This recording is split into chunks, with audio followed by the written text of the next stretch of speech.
So I mean, dealing with the studio time was cool. Being there with the East Sides was cool. Being in there with Quik was cool. How was the studio with SugaFree? No one speaks about SugaFree. We know he's dope. We know he's cool. Free is a creative anomaly. Okay. Free is hard as fuck. Damn, I was trying to keep way it to put PG and say it, like a cool way, but yeah, no, Free is hard as fuck. Really? Like Free is the only artist that I've worked with that kind of already knew. He knew what he wanted his beats to sound like. Mm-hmm. He knew what he wanted his delivery to be, and his delivery stayed consistent on every project. Mm-hmm. Like he knew what his energy was, what he was bringing to the table. He knew who he was as an artist, right, what he was about, and what that's rare, in this music game. Like you don't see a lot of people that kind of already got it. They figured out the groundwork. Most people come in and then once they in, they're like, okay, now what can we do? Versus, yeah. So when you see somebody like, I mean, that's very rare in this business, in any part of entertainment. When you see somebody that has figured out what they want to do and has carved out what they're going to do, and you can't tell them anything but something new that they don't know, how does that make you feel as a producer? Someone's like, okay, you do have it, but let me coach you this way so I can get you to where you really want to go.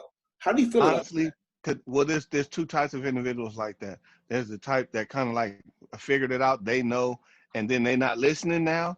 Or there's the one that then figured it out, they know. So when you give them the blueprint as to how to reach the goal that they've already know that they want, then there's that person. Free was the latter, So Free knew, but Free wasn't arrogant to the point where he's like, oh, I know, fuck you. Like he was like, I know, okay, so how do we make this happen?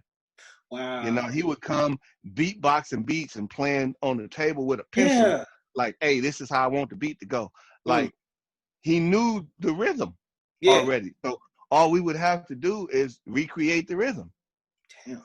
You know what I'm saying? Like, that, to me, that's like a breath of fresh air.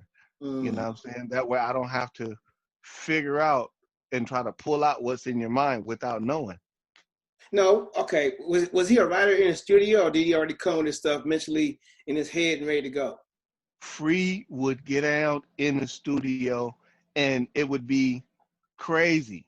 So we'd put the beat on, boom. Mm-hmm. The beat be popping, Pro Tools be up, and the mic would be hot, everything. Free would go in there and say the craziest, to me was the craziest stuff ever. Like, and then go back in there and be like, yeah.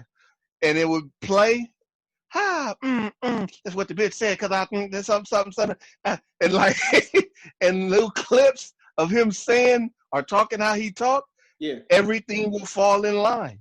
It was like a puzzle. Like, and he knew all the pieces. That was the dopest shit ever. Wow. That's SugaFree, man.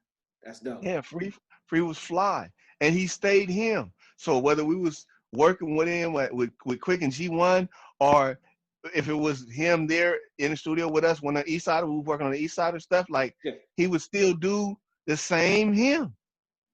So I would know already, like, oh, okay, Free about to get in the booth, huh? Don't trip, I got him. Got you. Because I know what to expect. Yeah, that's dope.